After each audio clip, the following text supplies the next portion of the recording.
So I've always thought I was clear on what it is I desire. And Hard to stay clear, though, because it keeps changing. It does. Yeah. Because you are eternal and expanding.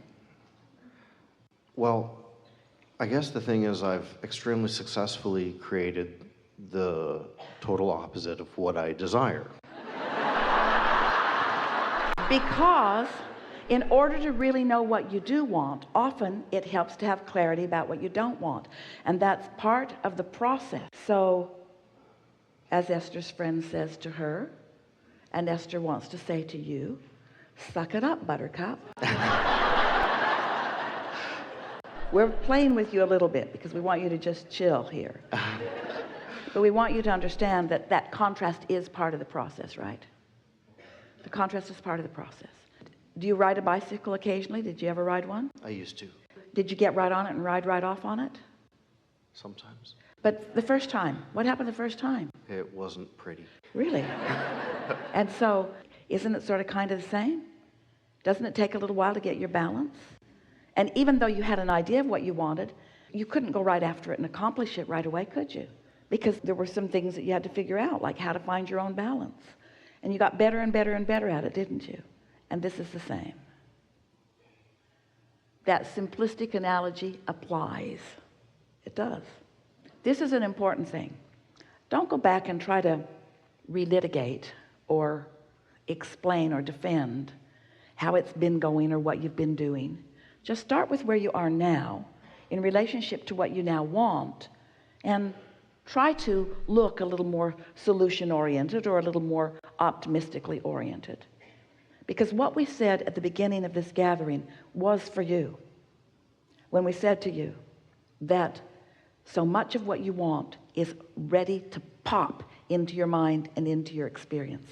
And the fact that it hasn't popped yet doesn't mean that it's not there, and doesn't mean that it's not ready to pop. Can you at least understand the idea of that? I think so. It's kind of a rush to hear that, though. So yeah, kind of caught up in but it right doesn't now. it make sense that haven't you wondered how thoughts turn to things? Most humans don't wonder that. They just look around at the things and pile them up and fight over them. They fight over existing things instead of creating new things. But hardly any of them think, well, where did those things come from? Maybe we could get some more things from the same places that those things came from. No, let's just fight over the things that have already come. That's no fun. Yeah. Yeah. One of the, I guess, mental dilemmas I'm in right now is that since my last birthday, I've literally had many people in my life saying, well, it's too late for you now. And it's like, well, I entirely don't agree. It's too late for them. And it will remain too late as long as they say it's too late. It's too late. Because when you want something but it's too late, it's not going to show up now. But I really want it, but it's too late. But I really want it, but it's too late. But I really want it, but it's too late. That's contradictory energy. But when you say, I really want it and it's on its way, that's a whole different thing. I really want it and it's never too late. I really want it and I'm clearer now than I've ever been. I really want it and now I understand how the laws of the universe work. I really want it and what has been is not as important as what is now, and what is now feels dynamic. I really want it and I know it's coming. Listen to your words, but more important, feel how they feel when you say them. And if you find yourself saying discouraging words, take a nap. I like naps. Yeah. Yeah. Okay, so one of the things I try and do is disregard that and try and stay clear on what it is I do want. But by disregarding those around me, am I not closing myself off to possibilities? No, you're closing yourself off to impossibilities. In other words, when you don't listen to naysayers, it can only help you. Okay. That's comforting. So let's role play a little bit. We're going to be you, and you be those that you were just describing. So I'm really looking forward to what's coming next for myself. Well, you're way too old for it. It's about 10 years past your time now. Oh, there are so many people that discovered who they were much later in life than I am. I feel fortunate that at this early age of my life that I'm on this. Do you really think that you're that sort? Do you really think that you're one of the 1% out there? Oh, I don't even think it's 1%. I think it's 100%. I think that any of us, but you see, we are not encouraging you really, although it's really fun, to argue with people who are in a different place. Because when you try to convince someone who's got their mind made up against themselves and against you, then you take this defensive posture. It's only really fun to do that when you're really tuned in and you're really sure of what you're saying. If you're not sure of what you're saying, since they are so sure of what they are saying, because they have so much momentum, they have proof about life failure. And so they're coming on strong, you see. And you don't right now feel that you have proof about life success, so they're going to come on stronger. Someone said to Esther the other day, Esther, you don't cope well in negative emotion at all, do you? And Esther said, no, I'm a mess. I don't cope in negative emotion at all. I can hardly even make words form in my mouth when I get into a negative place. But some people are really good at it because that's where they live. That's what they've been practicing. And so right now you've sort of got one foot in both worlds. You're understanding possibilities, but you can't see them and hear them and smell them and taste them and touch them yet. And so you're letting their view of your not yet manifested creations confuse you about where you are in the process. Does that make sense to you? Yes. And so don't engage with them. They'll just think you're nutty. If you try to tell them about the vortex, they might lock you up. You see, there's a vibrational reality where all of the things that I want are forming. And magical fairies and angels are tending to them. And when I get my head just in the right place, they'll come into my experience where I can see them. We get it. This sounds implausible. But it's the way the universe works, and there's not a shred of evidence to the contrary of it anywhere, you see. But you can't explain it to people who aren't ready to hear it. So just know it. Isn't there satisfaction in knowing something? We said to Esther several times, just lately, understand, don't try to explain. Understand, don't try to explain.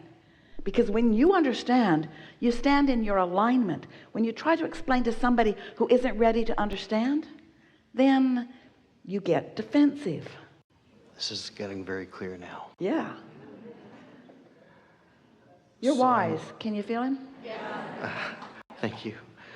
So I'm understanding what I shouldn't be doing.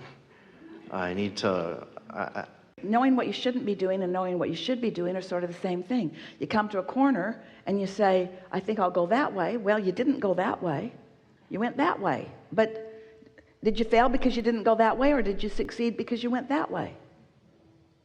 So, of course, you got to know what you don't want in order to know what you do want. That's natural. That's the most natural thing in the world. That's what decisiveness is. That's what sifting and sorting is. That's what focusing is. So focus, then, it's my understanding that the conscious thoughts we think are what prompts our vibration. But one of the things I read and I've heard in other seminars is that there are subconscious vibrations that can override our conscious thoughts. No. Is there a such thing as that? Well, of course there's thought before the thought, before the thought, before the thought. In other words, law of attraction is sort of managing all of that. But look at it this way. If it's a subconscious or an unconscious thought, then it's not a big vibrational player in your point of attraction. So what you're thinking now is really what matters most. The only reason that thoughts that you've thought before have any significance at all is because you kind of tend to keep thinking the same thoughts. But sometimes people will say, oh, but I'm worried about those subconscious thoughts. And we say, if you're feeling emotion around them, they're not unconscious. And if you're not feeling emotion, they're not big enough players to matter. That makes sense to you? So if you're feeling strong negative emotion, don't call them unconscious or subconscious. They're conscious. And the reason that they don't feel good is because your conscious thought about whatever you're thinking about and your inner being's conscious thought in the same moment about whatever you're thinking about don't jive. Your inner being knows you can do it. You might be saying you can't do it. That's not jiving, and you'll feel negative emotion. Or your inner being is loving this person while you're not. That's not jiving, and you'll feel negative emotion. You know what we are enjoying with you the most? Is that you came with things to talk about. Good things too. Good things, well thought out things. But you're listening to what we're saying in this moment. And your vibration is adjusting to the conversation, which means you're comprehending, and your vibration is raising because of the conversation. You're a good listener. That's to your advantage when you're listening to a condition that is uplifting in nature, but it's to your disadvantage when you're listening to someone talking about something that isn't. You see what we're getting at?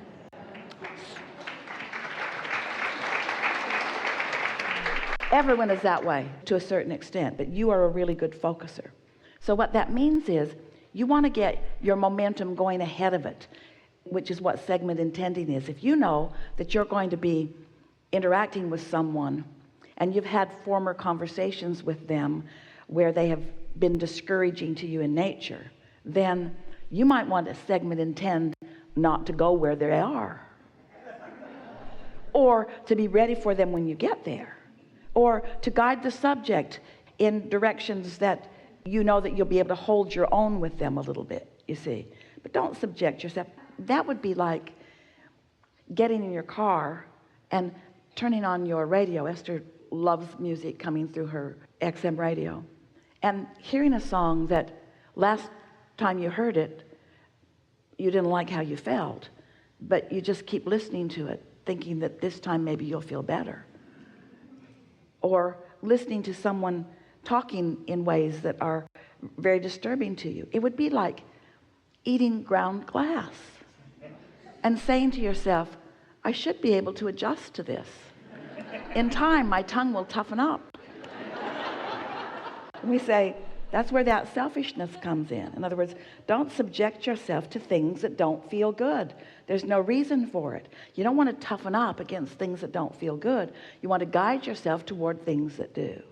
You're guiding yourself to alignment, because in alignment there's empowerment, and there's clarity, and there's exhilaration, and there's fun. Yeah. Did we get there? I think so. We think so too. Really Thank good. you so much. Yeah. We want to recap for you the things that we have personally enjoyed most about this interaction. We've appreciated the diversity that you are, that you brought into this forum. The balance, the perfection of balance.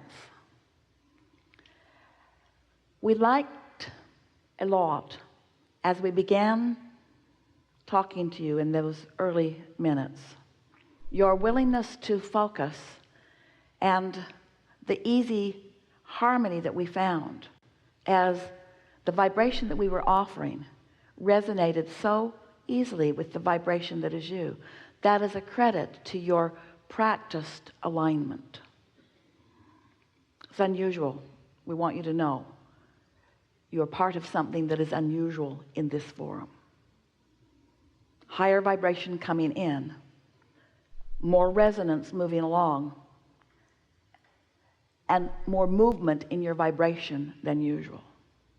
What that says in practical terms is that you are closer to the brink of alignment on a regular basis than you know, which makes us want to put you in that category that you would like to be put in, although we never put anybody in any categories. But we want to call you those masters of energy, because your awareness of the way you feel and your desire and ability to move your energy so quickly makes us want to put you in that category of masters of vibration. So what that means is, now you can move on to step 5. Step 1 is ask. Life just does that to you. You don't even have to be good at it. Step 2 is source answers. You don't have to be good at that either. Source is. Step 3 is where your work really begins. And You've been doing a good job of that. You've come to understand law of attraction. You've come to understand your emotional guidance system. And most of all, you all have made the decision that you want to feel good. And you've been guiding yourself toward that with that reason more than any segment of the population that we've ever spent any time with.